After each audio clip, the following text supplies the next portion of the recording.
when I finish, I broke it down. I go back with no one in your finish. But tell them before they kill me, I'm gonna make sure that I kill it. I see mine, off the beats and no limit.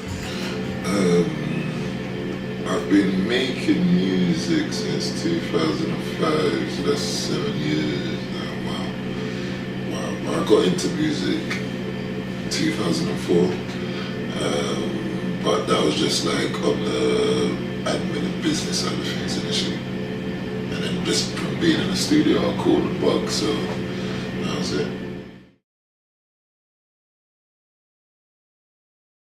I think, most definitely, I think we're in a stage where musicians, we have to be more than just a musician. We have to be everything to ourselves initially to be able to convince anybody else to come and play those different roles that are required in the future. So I think business-wise, understanding all the different aspects of music are necessary for every musician. And I think in all honesty, that's sometimes obviously not more important than the music itself, but it's definitely the second most important thing.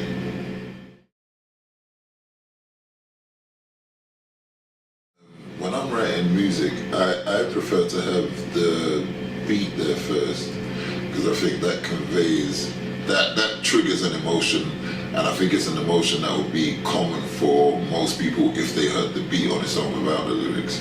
And then I then write in that vein.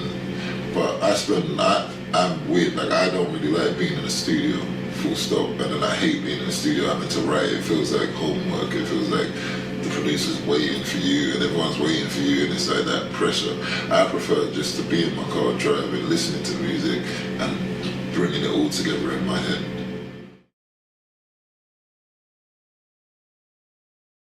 I mean, when I first started, my philosophy on it was just wanting to be heard.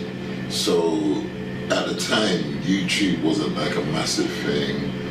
MySpace wasn't massive. Nothing was big. The internet just wasn't big in general.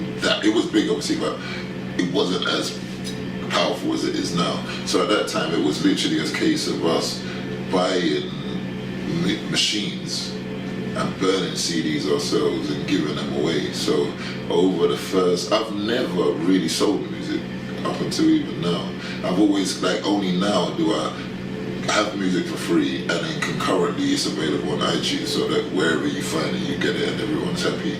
But that blueprint to me it's funny how I started it so long ago, and now it's what all of us, especially in the urban industry, live on at the moment, because there's other revenue streams, and I was always aware of that when I first started.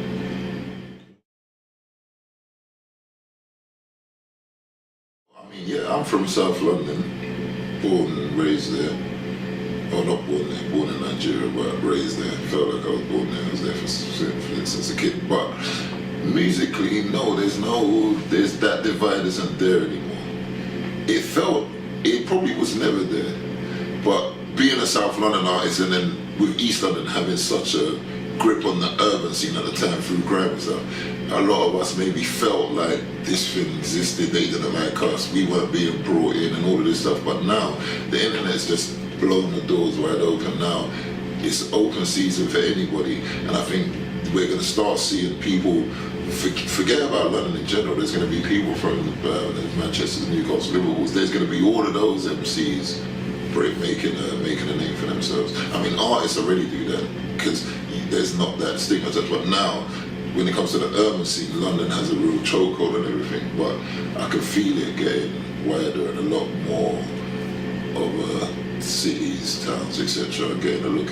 I think that obviously the age of the internet is good and bad. It's lowered the barriers to entry. It's made a lot of stuff lower quality maybe, but then it also has made a fair playground for everyone. Like, I mean, an example is there's a guy in America, this is America not here, but a guy called Chief Keef, and he just had a song out on the internet, it's blown up, then all of a sudden Kanye West is remixing your song. So then there's that, we lose all the hierarchy, it's just music, everyone's having fun doing what they're doing.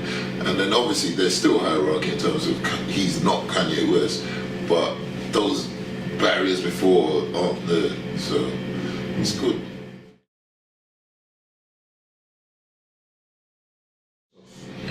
I mean, for me, I just pray that my future holds everything that I envisaged when I started, I suppose. I mean, the road is longer than I expected, because I mean, however old you are, like, I think we still always have dreams, and our dreams are always instantaneous, so you always assume that you were going to record this CD and it was just going to appear on somebody's desk and then they're going to call you in and give you loads of money. But the fact of the matter is, we work hard, and hopefully we get to where we need to get to. Small steps, big steps, whatever happens along the way. As long as I get to where I envisage in my head, I'll be fine. That's what I can see for myself, otherwise I wouldn't carry it. So that I kill it.